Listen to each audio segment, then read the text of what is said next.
तो चलिए video start करते हैं और ये वीडियो होने वाला है अपना प्राइस सेक्शन का पार्ट 1, जिसमें हम लोग सपोर्ट एंड रेजिस्टेंस देखने वाले हैं। कैसे हम लोग लेवल्स फाइंड करते हैं इंट्राडे के लिए, स्विंग के लिए, अगर आप इन्वेस्टर हो लॉन्ग टाइम होल्ड करते हैं तो कैसे आप लेवल्स को देख सकते हैं, किस बेसिस पे आपको देखना चाहिए मार्केट को, वो समझने वाले हैं। जिससे कि 90% आपकी एक्यूरेसी मार्केट में इंक्रीज हो जाएगी और जो फेक मूव है उसको आप इजिली फाइंड कर पाओगे कि कब मार्केट आपका यहाँ से फेक ब्रेकआउट दे सकता है, कब यहाँ से फेक ब्रेकडाउन देख सकता है, कब यहाँ से मार्केट आपका इस लेवल को ब्रेक करके एक स्ट्रॉन्ग रैली दे सकता है। तो चलिए वीडियो स्टार्ट करते हैं। वीडियो को लाइक कर देना, 10K का लाइक टारगेट रहेगा अपना इस वीडियो में भी। चलिए वीडियो स्टार्ट करते हैं। एक हम लोग यहाँ पे छोटा सा एग्जांपल लेते हैं, ठीक है। मानकर चलिए कि प्राइस इस तरीके से यहाँ से नीचे आया, ये प्राइस यहाँ पे मानते हैं कि ये 10 रुपए का कुछ सामान है जिसको लोग यहाँ से खरीद रहे हैं, ठीक है। मानकर चलो कोई 10 रुपए का सामान है जिसको लोग खरीद के यहाँ 100 रुपए पे बेचने पे इंटरेस्ट दिखा रहे हैं। फिर से 100 रुपए से लोग बेचे, अगेन 10 रुपए पे आया, फिर से लोगों को लगा कि अभी ये अपने लो पे आ चुका है, मतलब यहाँ से जो कम प्राइस पे है मार्केट का, जो सबसे लो प्राइस है वहां पे आ चुका है। फिर से लोग खरीदे, फिर से 100 पे बेचे, फिर से आए यहाँ पे 10 रुपए से, फिर से लोग खरीदे। बट इस बारी क्या हुआ, प्राइस यहाँ पे जब 100 रुपए पे गया तो बायर्स को लगा कि प्राइस अभी ठीक है, मतलब यहाँ से और खरीदना चाहिए, ठीक है। यहाँ से क्या किया, वो बेचने में इंटरेस्ट नहीं दिखाए, मतलब अभी उनको लगा कि और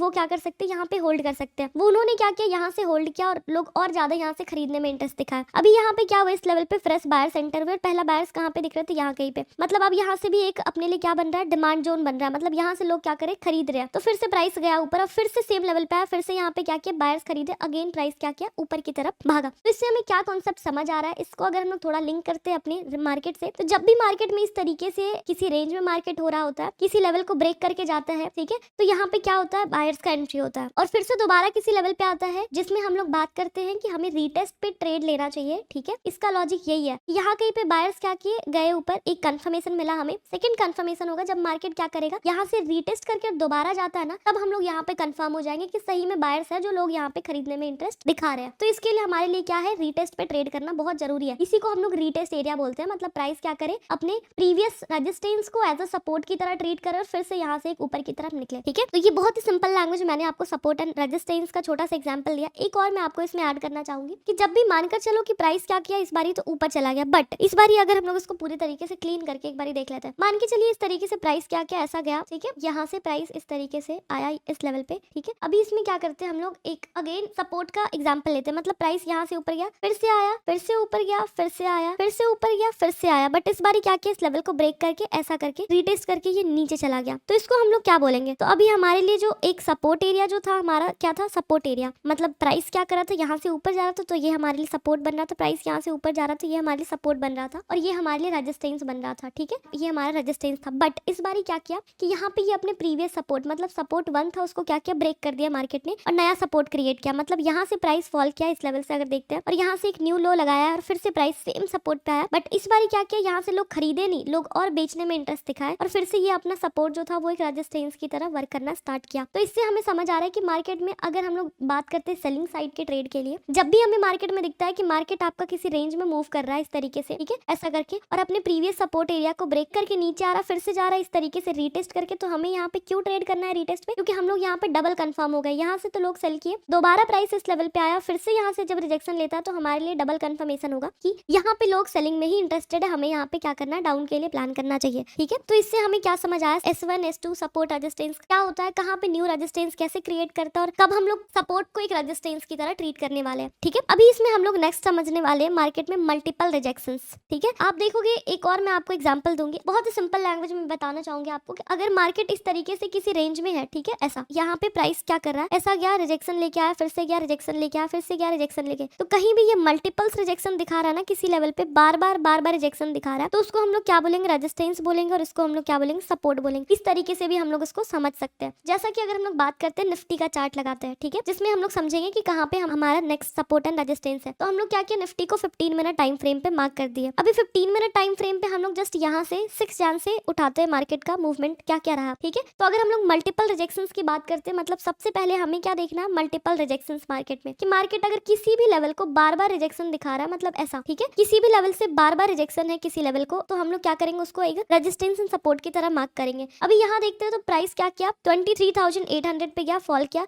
23,800 पे गया, फॉल किया, 23,800 पे गया, फॉल किया, बट इसके बाद प्राइस एक बार भी इस लेवल को टच नहीं किया, मतलब बार बार ये न्यू लो क्रिएट कर रहा है, ठीक है। यहाँ पे आया, फॉल कर गया, फिर से आया, फिर से फॉल कर गया। तो क्या दिख रहा है हमें, यहाँ पे क्या समझ आ रहा है कि यहाँ से ये हमारे लिए एक रेजिस्टेंस बन रहा है, मतलब यहाँ से प्राइस अभी तक इसको ब्रेक कर नहीं पाया। वही बात करते हैं हम लोग सपोर्ट सपोर्ट की अगर, तो सपोर्ट अगर हम लोग देखते हैं निफ्टी का, तो निफ्टी के लिए सपोर्ट एरिया क्या दिख रहा है हमें, किसको हम लोग कंसिडर कर सकते हैं सपोर्ट में। तो सपोर्ट में हम लोग इसको देख सकते हैं कि निफ्टी आपका यहाँ पे 23,600 का जो लेवल है, यहाँ पे 23,600 550 मान लेते हैं, ये लेवल पे प्राइस क्या किया, यहाँ पे आया ऊपर गया, फिर से आया ऊपर गया, फिर से आया ऊपर गया, लिक्विडिटी लेकर ऊपर गया। लिक्विडिटी मैं आपको नेक्स्ट वीडियो में समझाऊंगी क्या होता है। लिक्विडिटी मतलब सिंपल है कि प्राइस अगर किसी लेवल पे बार बार रिजेक्शन ले रहा है, अगर उसको ब्रेक करके फिर से नीचे आता है, तो इसको हम लोग बोल सकते हैं कि मार्केट ने क्या किया, लिक्विडिटी ग्रैब करके नीचे निकला। तो सेम यहीं पे क्या, प्राइस इस तरीके से गया ऊपर, फिर से गया ऊपर, इस बार क्या किया मार्केट, इस लेवल पे लिक्विडिटी लिया, अगेन गया ऊपर, और जब दोबारा से इस लेवल को टेस्ट किया तो यहाँ से ये फॉल कर गया, और जो हमारे लिए सपोर्ट एरिया था ना, वो सपोर्ट एरिया क्या हो गया, एक रेजिस्टेंस की तरह बन गया। मतलब अभी देखेंगे आफ्टर दिस सपोर्ट, जब प्राइस यहाँ से ब्रेक करके नीचे चला गया, मार्केट क्या करा, इसको एक रेजिस्टेंस की तरह ट्रीट करा, ना कि सपोर्ट की तरह। सपोर्ट मतलब प्राइस ऊपर जाना, रेजिस्टेंस मतलब प्राइस नीचे जाना। हमारा क्या हो रहा है, इस लेवल पे आ रहा है प्राइस, यहाँ से नीचे जा रहा है, फिर से आ रहा है, नीचे जा रहा है, तो हमारे लिए क्या हो गया, ये नया रेजिस्टेंस बन गया। मतलब अपने लिए एक तो ये था R1, दूसरा हमारे लिए R2 बन गया। ये मतलब किसी लेवल पे बार बार अगर रिजेक्शन मिल रहा है, तो वो हमारे लिए क्या बन रहा है, एक रेजिस्टेंस बन गया। तो इसको हम लोग क्या बोल सकते हैं, R2 बोल सकते हैं। ठीक है, तो आप लोगों को समझ आ रहा होगा कि सपोर्ट एंड रेजिस्टेंस कैसे मार्क करते हैं, क्या लॉजिक होता है मार्क करने का, किस बेसिस पे हम लोग मार्क करते हैं सपोर्ट एंड रेजिस्टेंस। फिर से अगर हम लोग बात करते हैं किसी दूसरे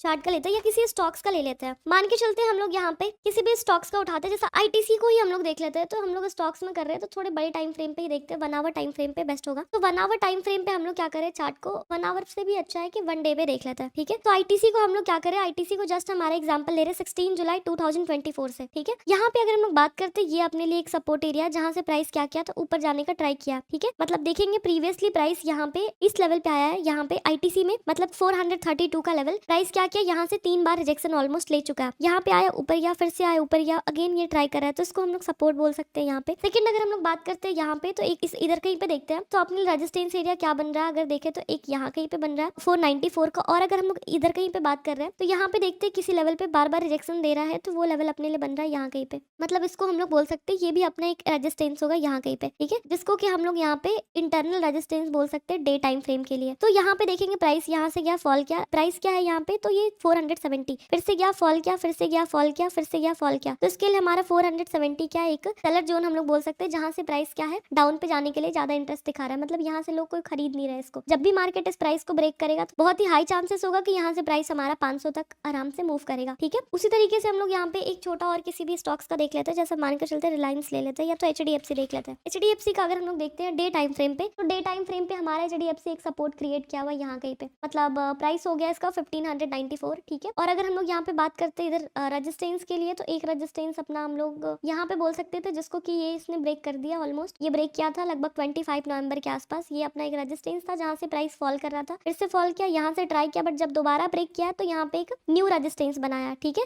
देख सकते हैं यहाँ पे फेक ब्रेकआउट किया, मतलब यहाँ से गया प्राइस, ये अपने लिए रेजिस्टेंस एरिया था, यहाँ कहीं से रिजेक्शन लिया, यहाँ से भी ऑलमोस्ट रिजेक्शन लिया था, बट जब दोबारा ब्रेक किया, यहाँ से एक नया R2 क्रिएट किया। ठीक है, बट यहाँ पे एक बहुत अलग चीज देखी कि ये जो था अपना प्रीवियस रेजिस्टेंस, इसको सपोर्ट की तरह ट्रीट नहीं किया, इसीलिए हम लोग रीटेस्ट का वेट करते हैं। अभी मैंने आपको पहले बताया था, रीटेस्ट मतलब कि हमारा जो लेवल है वहां से हम लोग डबल कंफर्म हो रहे कि यहाँ पे बायर्स है, तो यहाँ भी बायर्स ही है। अगर प्राइस ऊपर जा रहा है तो तभी हम लोग यहाँ से अपना एक फ्रेश पोजीशन क्रिएट करते हैं। तो देख सकते हैं यहाँ पे कैसा फेक ट्रैप किया, मूव किया, ऊपर गया, ब्रेक किया, नया हाई लगाया, फिर से आया, बट इस बार सर्वाइव नहीं कर पाया, ये यहीं से ब्रेक कर दिया। मतलब बायर्स लोग खास इंटरेस्ट दिखाए नहीं, उनको लगा कि चलो अभी ये यहाँ से सेल कर देना चाहिए, और एग्रेसिव सेलिंग आया। तो इससे हम लोग बोल सकते हैं कि यहाँ पे अभी HDFC में और ज्यादा हम लोग फॉल देख सकते हैं, कम से कम 1600 के आसपास तो इजिली हम लोग HDFC को देख सकते हैं। तो इस तरीके से हम लोग क्या करते हैं, सपोर्ट एंड रेजिस्टेंस फाइंड करते हैं। और न्यू सपोर्ट एंड रेजिस्टेंस हमारा कैसे बनता है, तो किसी भी प्राइस को अगर ब्रेक करके वापस से आ रहा है, उसको एक रीटेस्ट की तरह टेस्ट करके, मतलब ऐसा एक रेजिस्टेंस था उसको एक सपोर्ट की तरह टेस्ट करके ये हो जाता है, तो इसको हम लोग बोलेंगे R2। ठीक है, और ये अपने लिए बन गया S2 यहाँ पे। उसी तरीके से अगर प्राइस अपना सपोर्ट एरिया पे ट्रेड कर रहा है, और अगर सपोर्ट को ब्रेक करके ऐसा आता है ना, तो जो सपोर्ट था वो हमारे लिए अभी क्या बन जाएगा, R2, रेजिस्टेंस 2,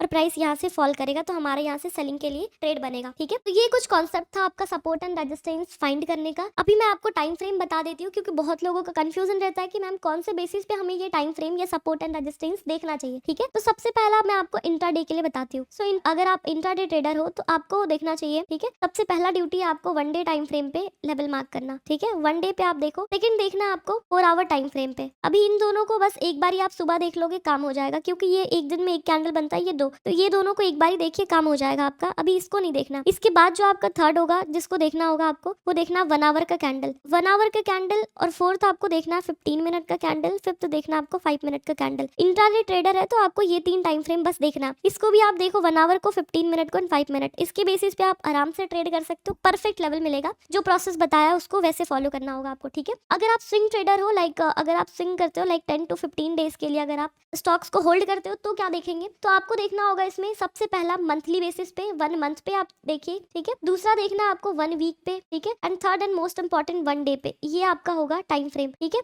और एक बार ये आप ना पूरे दिन में जब मार्केट क्लोज होता है उस टाइम पे आप 4 आवर एंड 1 आवर का एक बार लेवल देख लेना। इससे आपका कंफर्मेशन हो जाएगा कि मार्केट अभी आपके फेवर में है या आपके अगेंस्ट जा रहा है, तो इससे आपको समझ आएगा। तो स्विंग ट्रेडर के लिए ये बेस्ट टाइम फ्रेम है, ठीक है। बाकी अगर आप लॉन्ग टाइम इन्वेस्टर हो, लाइक आप लंबे समय अपने स्टॉक्स को होल्ड करते हो, तो उस टाइम पे आपका जो होगा वो आप देखोगे आपका हो जाएगा मंथली बेसिस पे, ठीक है। सेम स्विंग ट्रेडर और इन्वेस्टर लाइक जो लंबे समय के लिए होल्ड करते हैं आपका सेम ही है। 1 मंथ पे देखिए, 1 वीक पे देखिए, और बस ये काफी है। और अगर देखा जाए यहाँ पे तो आप देख सकते हैं इसमें 3 मंथ पे देख सकते हैं, 6 मंथ, मतलब जितना बड़ा टाइम फ्रेम आप यूज करोगे उतना ज्यादा एक्यूरेसी मिलेगी आपको आपके लेवल्स फाइंड करने के लिए, ठीक है। तो ये सब कुछ बेसिक स्टेप्स थे सपोर्ट एंड रेजिस्टेंस फाइंड करने का। इस तरीके से अगर आप फाइंड करते हो तो बहुत ही बेस्ट रिजल्ट मिलेगा आपको। इसको आप देख सकते हैं इम्प्लीमेंट करके। और बस काफी है इतना सपोर्ट रेजिस्टेंस के लिए। नेक्स्ट अपना वीडियो होने वाला है, वो समझने वाले हम लोग candle stick, chart patterns and market के ट्रेंड को समझने का। तो मिलते हैं हम लोग नेक्स्ट वीडियो में। Bye bye. और वीडियो को लाइक कर दीजिएगा, 10 के लाइक क्रॉस होता है तो फिर से मैं जल्दी वीडियो लेके आऊंगी नेक्स्ट, इसका जो पार्ट 2 है।